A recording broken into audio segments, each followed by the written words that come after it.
Good morning, Saints. I'm Sophie DeRoy. And I'm Jake Ferguson. And this is SFHS Today. In international news, the coronavirus is still raging in China, and now in 25 different countries with a total of 492 deaths and 24,500 people infected. China is currently in crisis mode, with restrictions on people entering from Hong Kong having to be quarantined for 14 days, and a cruise ship in Japan with 3,700 being helped because a passenger who felt the ship tested positive for virus. In national news, last Tuesday on February 4th, President Donald Trump gave his 2020 State of the Union address. In this speech, Trump stated that the economy is the best it's ever been. We are moving forward at a pace that was unimaginable just a short time ago, and we are never going back, said Trump. Also last Wednesday, President Trump was acquitted of both abuse of power and obstruction of Congress, as his impeachment trial has come to an end. And in local news, 3 anonymous donors pay off $6,000 worth of student lunch debt in the St. Francis High School district.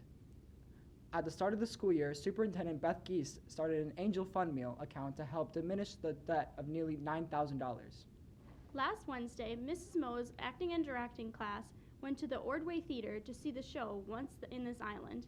Here's reporters Jake Ferguson and Louisa Fontana showing you what happened. Today was really an exciting opportunity for my acting and directing class and some of my theater students. We got to go to the Ordway Music Theater in St. Paul and see the Broadway tour of Once on This Island. My students got to see this beautiful story that is really kind of a folktale or mythology about a little girl who is saved from a storm, and there are 4 gods on the island: the god of water, the god of death, the god of love, and Mother Earth kind of goddess. So one thing that was really cool, we sat in the balcony, and some people don't like the balcony, but I think the balcony is a really good place to see a show, especially for an acting and directing class, because they got to see all the movement and the choreography from above. So there were things that from the balcony you could see that if you'd been on the main floor, you would miss. Some lighting effects, some special effects. The whole floor was sand, which is incredible to bring sand. They bring sand into this professional theater. And then afterwards, my cast got to meet the assistant music director, Alana Atkins, and she talked to them. So they not only got to see the show, but they also got an insider's description of the show, and got to find out what it is that an assistant music director does on the show. In school news, this Wednesday, February 12th, the National Honor Society is holding a blood drive. Here's reporters Brett Overvold and Zach Graff to tell us all about it. National Honor Society has been doing the blood drive for many, many years. 1, we want to save lives, but 2, the American Red Cross offers scholarship monies towards the amount of units of blood that we get. So the more units of blood we get, we're able to offer scholarships to our seniors.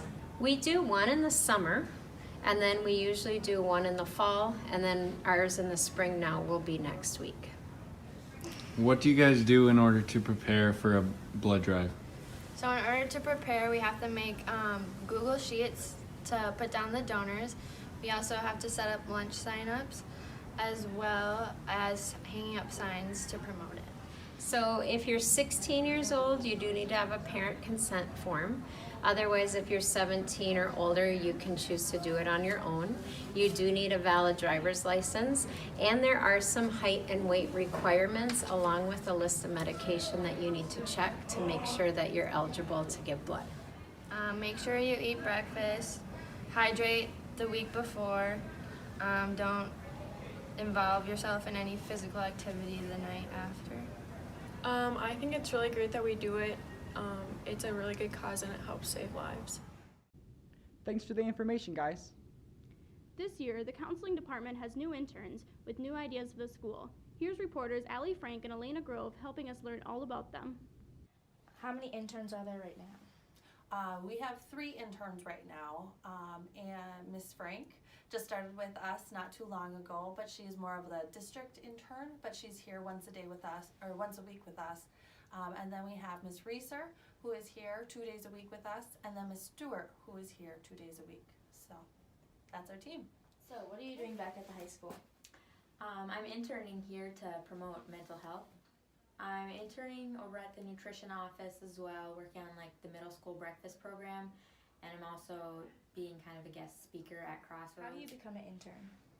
So our process in the counseling department is if you are interested in being an intern, those different colleges reach out to us and then they set up a casual interview with us, and so we go through about 5 to 6 questions just to ensure it's a good fit for them and it's a good fit for us, and then we are able to call them back and make sure schedules work and everything, and then we'll have an intern for the year. How can students connect with you? So I'm gonna be around tabling and I might go into some classes and stuff. Otherwise, I have a new Instagram account that everybody should follow. It's at SF Counseling and Career. What do you hope to accomplish here? I hope to raise awareness about like mental health and make people more comfortable asking each other, you know, if they're really okay, checking in with each other, and also for like people who are struggling to realize that they're not alone and know that there's a lot of different things that you can do to get help and get better.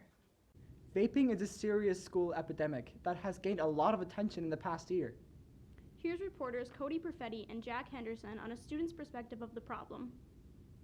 What's up, everybody? I'm Jack, and the following video is a compilation of real quotes from SFHS students about their experiences with vaping and nicotine addiction. I myself started with smoking cigarettes when I was only in 7th grade and eventually went to vaping. For the past 5 years, I've struggled with a nicotine addiction, and I can say from personal experience that it's nothing to be taken lightly. However, I can finally say that I've quit. It's been just over a month for me, and I can tell you that I feel so much better. Addiction is real, and it's incredibly hard to overcome, but it's worth the effort. So, without further ado, here are students' perspectives on nicotine and vaping. Well, it's not good, but it's also their problem, it's not mine, so I'm not going to worry about them. I started 5th grade. 90% of my friends are addicted. I started freshman year, and I've quit and relapsed many times, but I've been vape-free for about 3 or 4 months now, so it's very hard to get out of your system, but I've been pulling through. Sometimes I get rides from like friends and get from stores that sell to underage kids. I've never been addicted to vaping or anything, but my friends and siblings have, and they've gone down the wrong path. Like, it's been first vaping, and then it goes to like weed, and then it goes to harder drugs, and then it goes to alcohol. And I just, don't think it's a good idea. Yeah, I'd say I'd consider myself addicted. I've seen a lot of my friends and stuff get addicted to a lot of different things, especially nicotine, and it takes them the wrong ways, and it makes like a lot of athletes and stuff that I've known have fallen off the map when they could have been better. Mostly just trying to go to the bathroom, and there's just a bunch of kids taking up the stalls, not letting me do my thing. Gotta wait because they want to do dumb stuff in the bathroom, or like trying to hang out with a friend. They're just like talking about, oh, I got this coil in here or whatever, and I don't care about that. And then they just got to make my car smell like stuff I don't want it to smell like. It's just, can you just not do that here? And how has it affected the lives of your friends? They have like an obsession with it. It's crazy. They just, all they do or talk about is their little trinket in their hand that produces vapor, and I just don't care. I'm sick of vape. This week is Snow Week, and the Student Council has planned a whole week of activities with Pep Fest on Friday, coronations for sale, and various dress-up days throughout the week.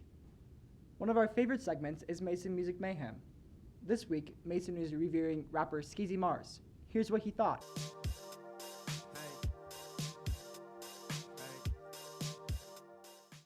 Hi, this is Mason's Music Mayhem. Today we're going to be reviewing Skizzy Mars. His full name, Miles Mills. Born June 8th, 1993. He is an American rapper, songwriter, record producer, and he's from Harlem, New York. He was born and raised in Harlem, and his father was a therapist, and his mother operated 2 daycare centers in Manhattan. He attended an all-boys school, St. Bernard's, during his elementary years, and later graduated from the Browning School. Mills attended Union College to originally pursue a sports journalism major, but he dropped out 10 weeks later, starting classes to begin his rapping career. Skizzy Mars, hands down one of my favorite artists. His rapping is really more of an alternative, and doesn't try to be top of the hip hop game. He just does himself, and he writes whatever he wants to write. And he's got more of a smaller crowd following him, but the more you explore around, a lot of people do listen to Skizzy Mars, and he's really popular. His music is really good. I totally recommend you guys to check out his new album, Skiz Again, and one of my favorite songs is called Waist Deep. Starts out very melodic, just like all of his other songs. What makes this song different from a lot of his really popular songs that I like is he features other singers into his choruses, but in this song he gives out his own chorus, and it's really good. Your reflection in my wine glass. That's all we have time for today. With Valentine's Day coming up this Friday, reporters Bree Boley and Brooke Honingschmidt went out to quiz some of the couples around the school. Let's see how well they know each other. When's her birthday? February 23rd, 2003. Her birthday is June 20th. What does she do in her free time? Dance. She doesn't have free time. She works constantly. Watch Netflix. What's her favorite food? Lee and Chin. Grilled cheese. What's her shoe size? Little. Her shoe size is 8. 6. What sports did she play when she was little? She played soccer and softball. Soccer and t-ball. What sports did she play when she was little? Gymnastics, soccer, volleyball. Volleyball. Soccer. What does he do in his free time? Russell. What does he do in his free time? Sleep. Plays banjo and guitar and anything with strings, and sleeps, yeah, sleep. What's his favorite color? Blue. Purple. What's his favorite color? Pink. What's his favorite color? Blue. What's his favorite color? Blue. Does he like Nike, Adidas, or Under Armour? Adidas. Not Under Armour. He likes Nike or Adidas. Does he like Nike, Adidas, or Under Armour? Nike. Does he like Nike, Adidas, or Under Armour? Nike. He's not a sporto, so he wears LL Bean. And for our last story of the week, we have our weekly RQT reporter Morgan Nielsen asking what your favorite romance movies are. It's the random question thing. Ding. I'm Morgan Nielsen. Since Valentine's Day is around the corner, I'm going to give you your top 5 romance movies for you and your sweetie to watch. What's your favorite love movie that you and your sweetie watch? My favorite love movie would be 50 First Dates with Adam Sandler. The Notebook. Well, a classic is, of course, The Notebook that we currently own on DVD. But if you're looking for a new series on Netflix, I would definitely check out Virgin River. It is a great kind of love story. It's very heartwarming, down to earth. You should check it out on Netflix. Step Brothers. Now we'll go to Jordan Holler with sports. Hey, Saints. I'm Jordan Haller, and this is sports. The boys basketball team had a really close game last week against Zimmerman, but lost 70-67. They also played Duluth East, but lost 72-53. This week, the boys head to Monticello High School today for a 7:15 tip-off. Then they go to North Branch tomorrow for another 7:15 game. On Friday, they play Monticello again at 7:15 at home. The girls basketball team lost against Becker last week, 84-32. They got 2 home games this week. Tonight, they play Monticello at 7:15. Then tomorrow, they play North Branch at 7:15. On Friday, they head to Monticello to play them again at 7:15.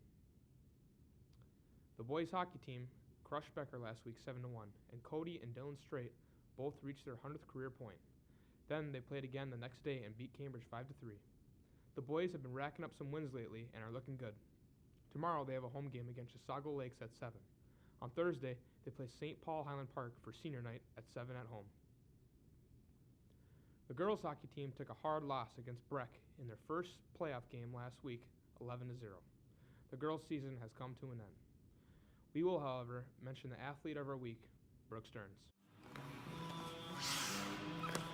Oh! Hey, Saints! I'm Brooke Stearns, and I'm your athlete of the week. How's your season been individually? Personally, it's been one of my best seasons for playing-wise, and we've had a lot of fun with my teammates, and I'm happy I got to play with them my last year. Okay. How many points do you have? I have 17 goals, 10 assists, so 27. What's your favorite moment from senior year?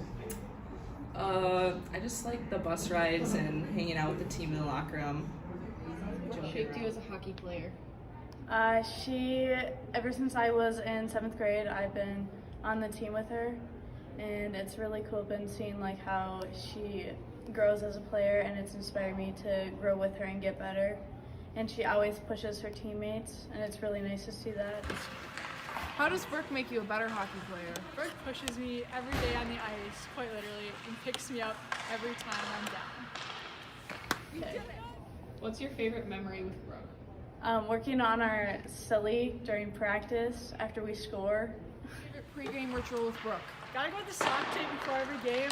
Our line needs tape up the 6 like turtlenecks and play hard. Wrestling has their team sections on Friday this week. Let's hope they make some noise and take it far. How do you think Andrew's injury will affect the team during sections? We're definitely going to miss Andrew. He gives us another option at the upper weights where we can move guys in and out of the lineup. And with his experience and his record being 10-1, he was just a strong competitor for us up there.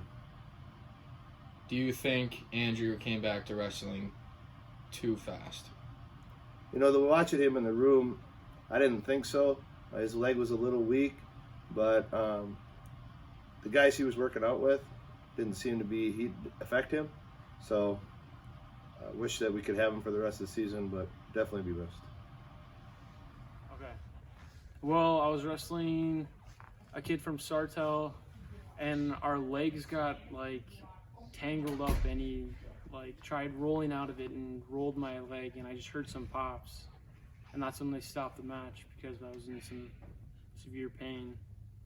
And then I went to the doctor on Monday, and it was fractured in 2 spots. When do you think you're gonna be back? I have to go back to the doctors in a month to get a checkup, so I probably will not be back this season. Gymnastics has their first section meet this week at Forest Lake High School on Friday. Last week, the dance team had sections but sadly lost out. Their season has come to an end. We are creeping close to our spring sports, and a couple of our baseball players showed us how they are getting prepared for the upcoming season. I'm Zach Jeanette. I'm Trevor Patterson. And this is how we prepare for the upcoming baseball season. Enjoy.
That's all we got. See you next week. Thanks for tuning in. For more news, make sure to check out our Facebook, Instagram, Twitter, and website at the SFHS Crier. That's all for this week, Saints. Stay safe and have a great weekend.